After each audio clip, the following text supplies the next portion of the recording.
Well, good morning, Kirby Woods, and thank you for being here on this Memorial Day weekend. I hope that your day tomorrow is a good day to rest, but also it's a good time to remember and be thankful for those who went before us and sacrificed their lives for the freedoms we enjoy. Always good to reflect on the fact that our freedoms came at a great cost. We're in a series together called the 100-Year War, moving into the third message now in this series. This is a series on the family, a long-term one, looking at a long-term perspective.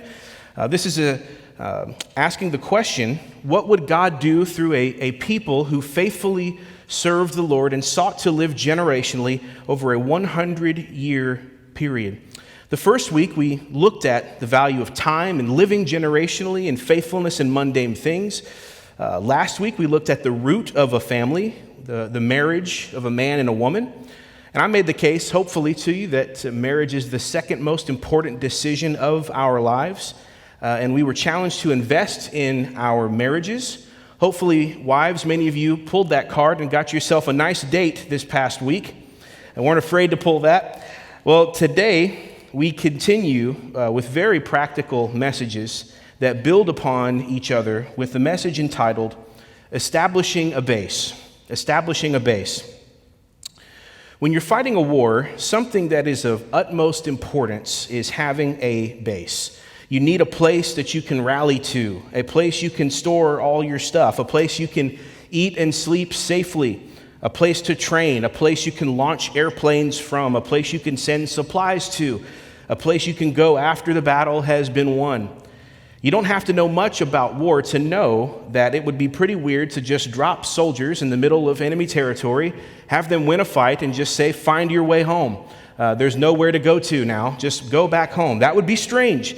No, you need a series of bases, of strategic locations from which war can be planned and waged. I've only been on one military base myself. How many of you have ever been on a military base? Let me see. Oh, wow. A lot more than I expected. Well, I'm not special as I thought I was. I've been on one myself. It was a big one. It was Lackland Air Force Base in San Antonio, Texas. One of my chaplain friends gave me a tour of it. I was amazed at the size, and there were massive airplanes. He pointed at one and said, hey, that's the biggest bomber. That's the biggest plane our Air Force has. It was a C something. I saw it with my eyes. It was great. Fighter planes everywhere. You know, you had the scene of the young people running in formation, shouting things as they were running. And there were rows and rows of suburban-style housing. There were massive office buildings. There were dorm-style barracks. And there was even a big grocery store that they called the commissary that was out there. I know for us that's a barbecue place, but not there. And so from sources that I could find, it seems like the United States has the most bases of any other country in the world. Does that sound true to you? I believe it's true. At least the internet says so. 750 bases in 80 different countries. We have bases everywhere in places you wouldn't even expect or think that we needed one. But the point that I want to make to you in this is that it is a clear strategy of the United States military that establishing bases is a part of their plan. Establishing bases is what they do. Every successful war strategy requires some kind of a military base from which you can stage your operations and train your soldiers for the fight. So the case that I want to make to you today is that the central base of the 100-Year War is the Christian home. How can you establish your home as a base? What are some practical steps that you can take to change the culture of your house toward that of a Christian home? That's what I want to study with you today in God's Word. Let's pray together before we read. Lord, would you use this moment in our lives? God, work beyond me and my frail attempts at presenting the truth. Lord, work through and past me, that your word would stand tall and clear and that it would work in people's hearts, God, that we would be challenged today, that we would be encouraged today. Lord, please, by your Spirit, would you work now? In Jesus' name, amen. Well, I would invite you to turn in your Bibles to Ephesians 6, 1. Go ahead and turn there to Ephesians 6:1. This message will be a little more of my typical expository fashion rather than topical, which is what we've been doing. I may go back to topical next week, but this week it just worked perfectly to stay in Ephesians 6. This is a short passage written by the Apostle Paul where he's laying out a series of relationships and situations, what the new life in Christ should look like. And verses 1 through 4 of 6, he addresses the family unit in this letter. And I would like to say every word is so loaded and rich. I had to limit myself to like 4 Greek words that I'm giving you today. You know, sometimes preachers can be a little much with the Greek, right? We got to flex that we know something. So I'm trying not to do that today, but there are so many words I even could have given you that are so loaded. I would really encourage that kind of study in this particular passage. So we're going to look together at Ephesians 6, 1 through 4. Paul writes, "Children, obey your parents in the Lord, for this is right. Honor your father and mother. This is the first commandment with a promise, that it may go well with you and that you may live long in the land. Fathers, do not provoke your children to anger, but bring them up in the discipline and instruction of the Lord." What we want to think about today is the establishing of a Christian home, a distinctly Christian home that is different from the way the world does it. Again, last week we began by saying you got to start with a equally yoked man and woman in a covenant marriage together. That's the root before the fruit. Remember what we said last week. But now we're building upon that, saying one of the fruits of marriage is children. And so now we're going to begin looking at what happens when children are introduced to the home. How do you continue to build the culture of your family? So 3 culture building principles for you today when establishing your Christian home. 3 things to prioritize. Number 1, prioritize obedience and honor. Obedience and honor. We'll look back just briefly at verses 1 and 2 to see those words. Children, obey your parents in the Lord, for this is right. Honor your father and mother. Those are the 2 words I want to look at, obey and honor. In a distinctly Christian household, parents are to be both obeyed and honored, says Paul. That word Paul uses for children indicates a child old enough to be listening to commands. And I just think it's pretty cool that when Paul wrote a letter, he addressed children to be hearing his letter read aloud. That assumes they were present in the gathering on some level. So Paul is talking to other children older children in the passage, but you and I both know we can't just wait until the children get older to introduce rules and boundaries. What happens if you don't discipline a toddler? Bad things, terrible things. It would be impossible to forego discipline of a small child, and then when they turn 12 or 13 to say, hey, I know we haven't given you any rules, but today's the day you become a man, and then you lay it all out. Doesn't work like that. You have to build up to these things. And so I just want to be clear that though Paul is speaking to children old enough to hear his words, he's also speaking to parents to create this mindset in their children to receive obedience and instruction. So looking at the words, he says, obey. That's the hypokuo Greek word, meaning to pay attention, listen, respond, heed. It means when parents speak, children should listen and respond to those words. Should. There should be an attention given when parents speak in the home. I think the first line of our memory verse of the month, Proverbs 1:8, says, hear, my son, your father's instructions. Hear it. Receive it. Don't let your words be in one ear and out the other. Psalm 34:11, David writes, come, children, listen to me. I will teach you the fear of the Lord. Deuteronomy 6:4, the quintessential passage of the Old Testament law. Hear, O Israel, hear. The Lord our God, the Lord is one. You shall love the Lord your God with all your heart, soul, might. Listen, O Israel. That's the command. Listen. Heed this. A Christian household must have obedience and listening. Obedience to the voice of a parent is critical because it sets the tone not just for the house, but for life. Listening to other important voices outside the parents. What happens if a child doesn't learn to listen to, son, don't go in the street. Stay put, don't leave daddy's sight. Don't answer the door for strangers. Don't touch that skillet, it's hot. You can get really hurt. But as you grow up, the stakes are much higher even than don't touch a hot skillet, more severe. Listening and paying attention young yields itself to listening and paying attention when they're older. The gospel itself is based upon hearing a message, listening to a message, and receiving information. If we teach our kids listening is optional, they won't just disobey you. They won't just tune you out. They will disobey and tune out every other authority figure in their life. So let me describe a real-world scenario to you. This is an interesting way to think about this, and I want you to think about this for your own children. Children and youth that are disobedient and don't listen typically are considered to be annoying to most adults. Now, I know we don't like to say those kind of phrases with that much clarity, but I'm just telling you how it is, okay?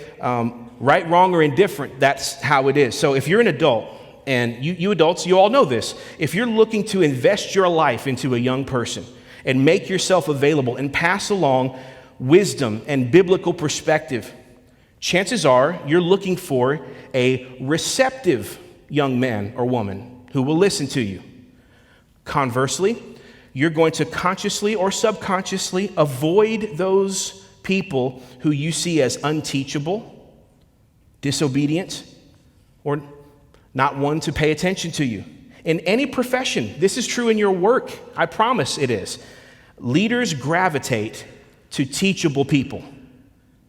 Leaders gravitate to people who want to receive that which they can give away. And subconsciously, we all do it, we steer away from unteachable people because we know it's a waste of time. What that means is, if you raise an unteachable, disobedient child, they're going to miss out on opportunities from role models in their lives that want to give away good things to them. I taught 7th, 8th, and 9th grade Bible classes in Colorado a few years ago. One of my students whom I met he was in 8th grade, and it just seemed like he gravitated toward me.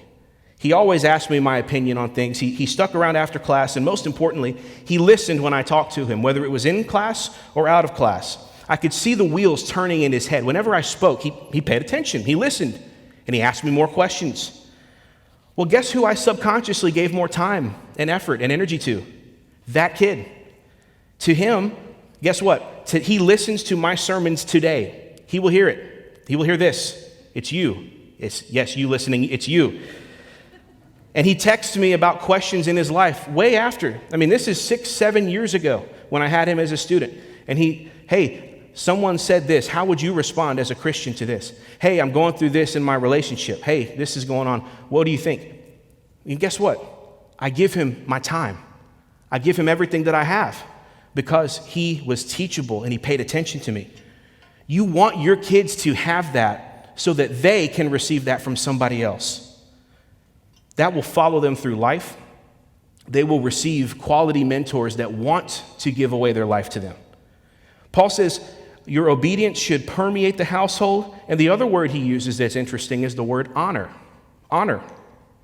Honor your father and mother. This is the Greek timao, meaning to hold in esteem, to respect, even in some cases to provide for. Parents, one of the primary issues we see ravaging our society today is a lack of respect for authority. I will tell you something. People who don't respect the law, people who don't respect police officers, people who don't respect their teachers in a classroom did not just wake up one day like that. That's a result of living in a home where parents were not honored and specifically dad was disrespected or not there. Teachers are quitting right now at high levels, not because the pay is bad, as we're told sometimes. That's not why teachers are frustrated and why teachers are quitting. It's because they're tired of being disrespected from the students. Many good teachers right now are hanging it up because they simply can't take the constant disrespect and dishonor from students anymore.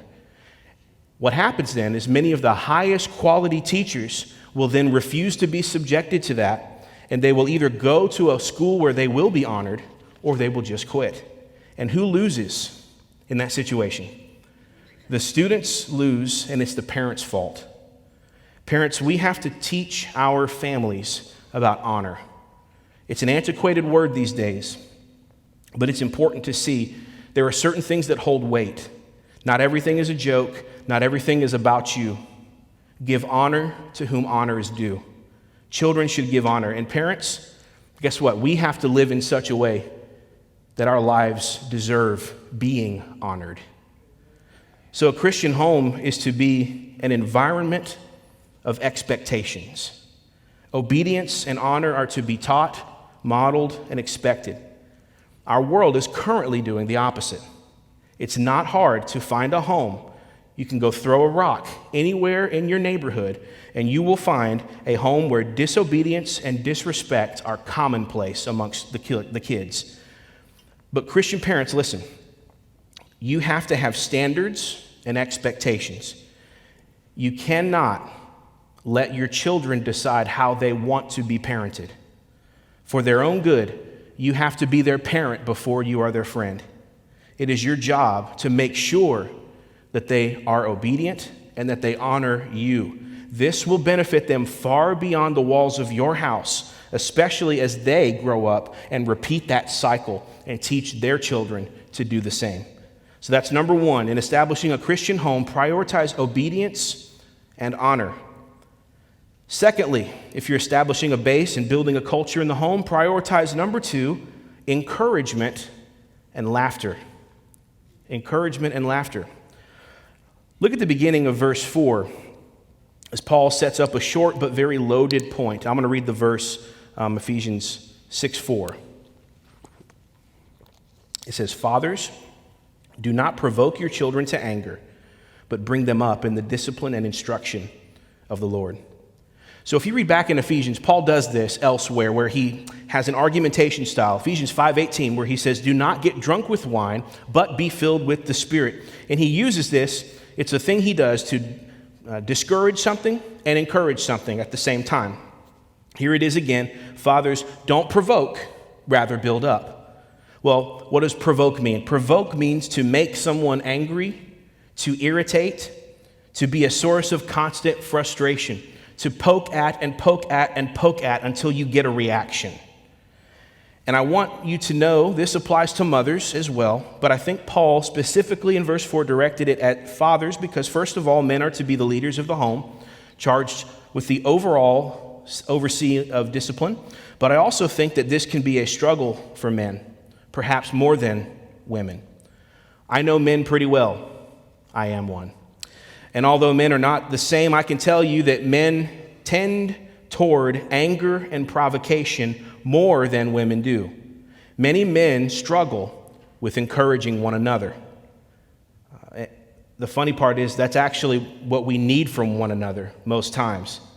Many men never learn how to manage their emotions, and so it's this kind of weird dance, this hot mess of random dominance, alpha male stuff mixed in with passive beta male stuff, frustration and moodiness and being all over the place. And on top of this, we know that men relate to one another by poking fun at each other. That's just the way we do. Challenging each other, competition, roughhousing, that's part of it, right? That doesn't mean it's bad. That's just what boys do. It's mostly normal, but when that gets twisted and that goes awry, it can become bullying and it can become provoking to anger. And yes, even fathers can do that to their own children. This can be a unique challenge even of fathers towards sons. We often see many dads, not all, many dads have the mindset to treat their girls like princesses, they walk all over them, and treat their sons like enemy combatants. This is particularly challenging because fathers are told to discipline their kids. But discipline, Paul says, has a thin line. There's a thin line with discipline that should not be crossed, which is to provoke and to discourage your kids. Parents, we have to walk a thin line in the home where there are expectations and boundaries. You must have those. Where obedience and honor are standards that are upheld. But at the same time, there is a point where you're provoking your kids too much, where you're hovering too much, where you're pushing and pointing out the flaw and making them, rubbing their nose in it and raising your voice a little too much. And you have to be careful, parents, not to break a child's spirit.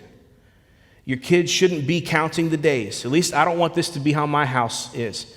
I don't want my kids counting the days until they turn 18 when they can blow this popsicle joint. That's not the way that I want my kids to feel about their home. Man, as soon as I turn 18, I'm getting out of this place. I don't want my kids to think that.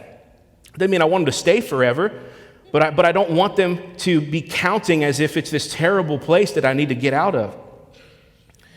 Kids need to be encouraged as much as they need to be disciplined. It can't be all correction. It has to be some encouragement. So don't just tell them what they did wrong. Tell them something they did right. Celebrate wins together as a family. I'll tell you one thing that I believe is a distinctive of a Christian house. What is the opposite of what Paul says is provoking anger? And that is encouragement and laughter in your home. Parents, ask this question. Is there joy in my house?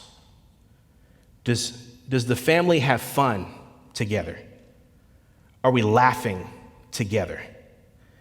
And I don't mean laughing at a movie while we're all facing forward and we laughed because it was funny.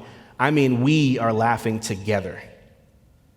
That's a powerful moment in the formation of a child's mind. It binds a family together to have those experiences. I was reading some statistics on the time we had with our kids this week, and one that I saw was it's an estimation that about 75% of the face-to-face interaction with your child over their lifetime will have been completed by their 12th birthday. Every summer, it's reminded, and parents get sad every time it comes out, you only get 18 summers with your kids before they grow up. There's only so many trips to the zoo where they're enamored with the animals. There's only so many times that trip to the children's museum will be awesome before it starts to turn lame and they grow up. There's only so many times a big scoop of ice cream or just an unnecessarily large banana split will make their eyes light up and they'll say, wow, when they see it. There's only so many trips that you can go camping before they grow up and want to go with their own family. So let me encourage you parents out there. Make sure you're having fun with your family now. Laugh now. Make memories now. And again, it's not just fun for this moment.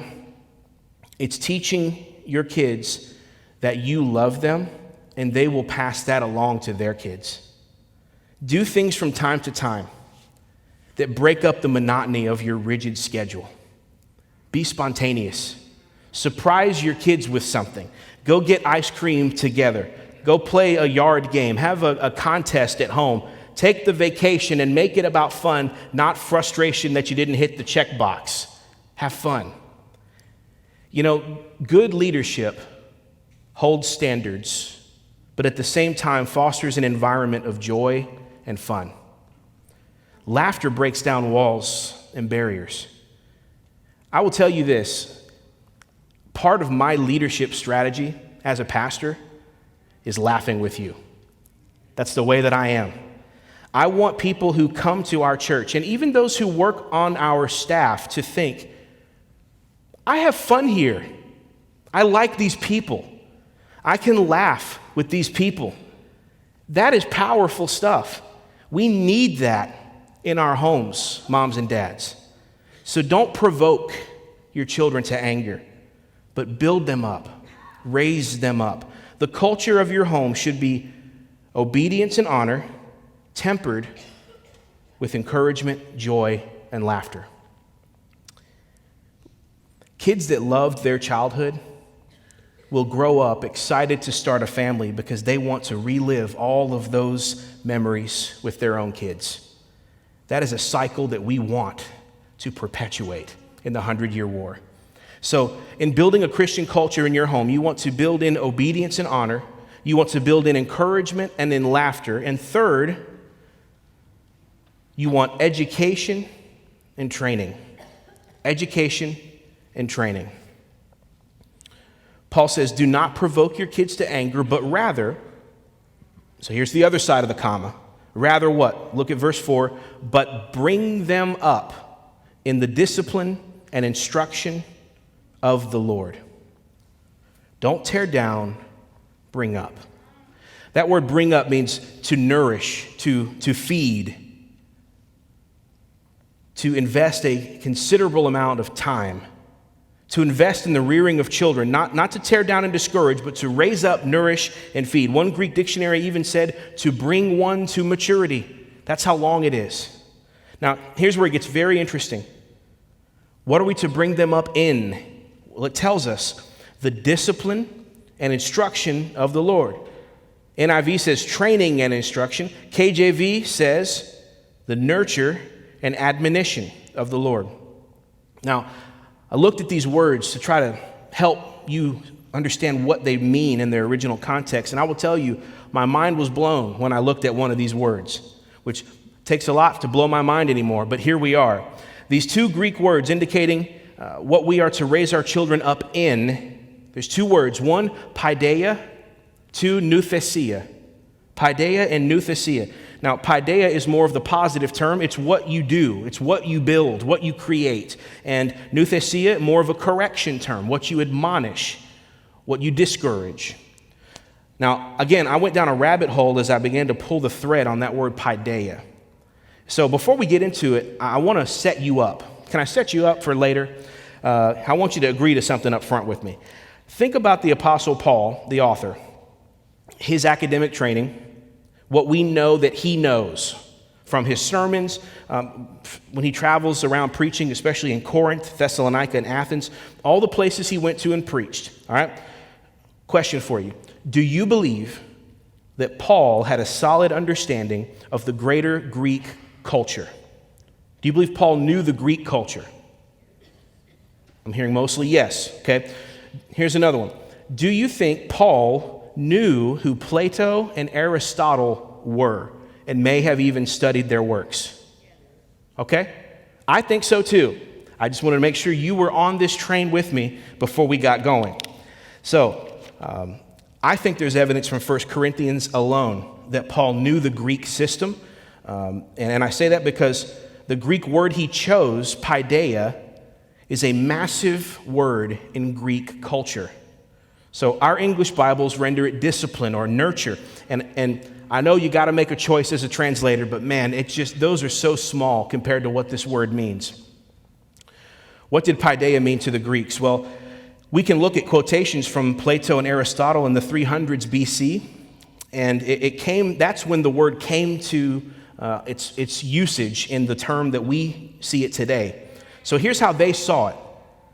The goal of paideia is to teach love toward things that deserve love, repudiation toward things that deserve repudiation. It should harmoniously combine admonition and habit to safeguard against sexual excesses with gluttony and their consequences. Along with gymnastics and music, language and writing also are essential. Musical education is to be a noble source of joy. It fashions the ethos of the soul and endows with moderation, force, and decorum. The aim is the good man. How do you pick one word to describe that? That's what the Greeks saw paideia was. And that's it, really, it's everything that went into the building of an ideal citizen. That's what the word is. It was everything that happened to them educationally and culturally as children, as students, as citizens, everything that formed their worldview, along with the body. And, I mean, you got gymnastics in here, all right, with music, all sorts of things. 100 years later, after the Greeks, was a Jewish philosopher named Philo of Alexandria. He gave his definition of paideia and said it is two things primarily: education and culture. It is primarily education and culture. That's drawing it down to two words. And One more thing to prove what I'm about to say. As the Roman Empire took over and Greece lost their power, the Romans gained power, and they needed to capture paideia in Latin, their language. They picked a word.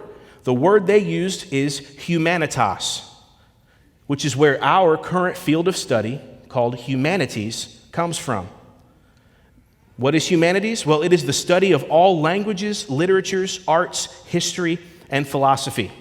Again, a lot of stuff. So, let's back up from all that history we just looked at. When Paul says, bring them up in the paideia, it's way more than just if they're bad, give them a spanking. A whole lot more than that. It's the entire education and culture that a child is exposed to that forms them in the mold of the ideal. It's everything that forms a person into who they are. And what really makes this get real for us is that Paul adds two words to the end of this. Bring them up in the paideia of the Lord, of God.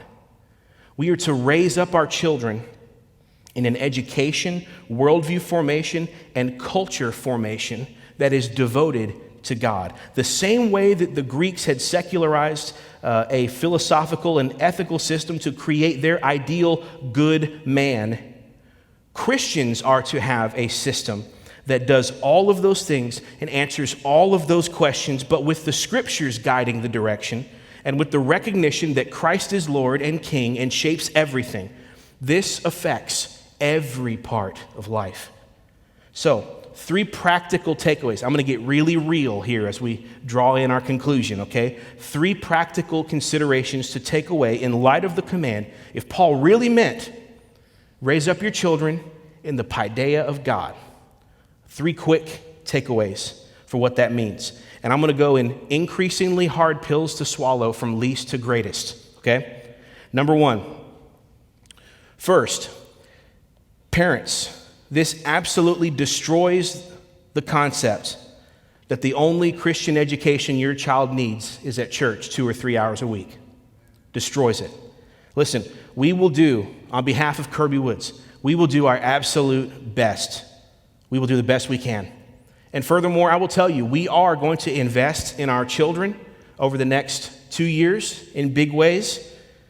But even with all of that, we just don't have access to your kids for enough raw hours to do the kind of damage that we need to do in a way that would actually change their hearts and lives. It's a brief exposure that we get with our kids. The bulk of the weight of the hours of their life is going to fall to you, parents. I think that Moses wrote on this concept. I think Moses and God had this concept of paideia before the Greeks ever said it. I can show you from Deuteronomy 6, 4 through 9. It'll be on the screen. I'll read it for you. Hear, O Israel, the Lord our God, the Lord is one. You shall love the Lord your God with all your heart and with all your soul and with all your might. That's the summation of the old covenant. And these words that I command you today shall be on your heart. You shall teach them diligently to your who? Children. And shall talk of them when you sit in your what? House. And when you walk by the way, when you lie down, when you rise. That's a whole day, by the way. And you shall bind them as a sign on your hand, and they shall be as frontlets between your eyes. And you shall write them on the doorpost of your what? House and on your gates. We must recover the view that parents are teachers, and the home is a place where training takes place. I tell you, I saw a clip from Adrian Rogers this week, and he said this: we complained that the 10 Commandments are removed from the schoolhouse and other places, but how many of us parents responded by putting the 10 Commandments up in our home? Furthermore, how many parents even know the 10 Commandments?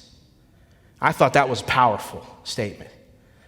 It exposes the common view that it is everybody else's responsibility to train up our child but us. And that is not true.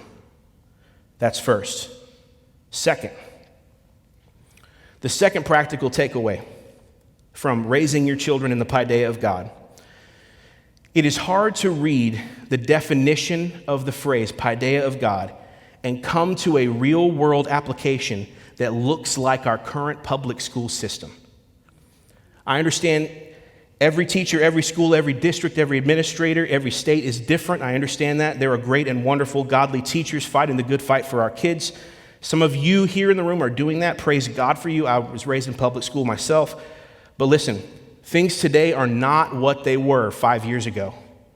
There has been a massive change for the worse. And my point is that if you look into this concept of paideia as Greeks saw it, and then Paul commands us, take that, subvert it, Christianize it, and combine it with Deuteronomy 6.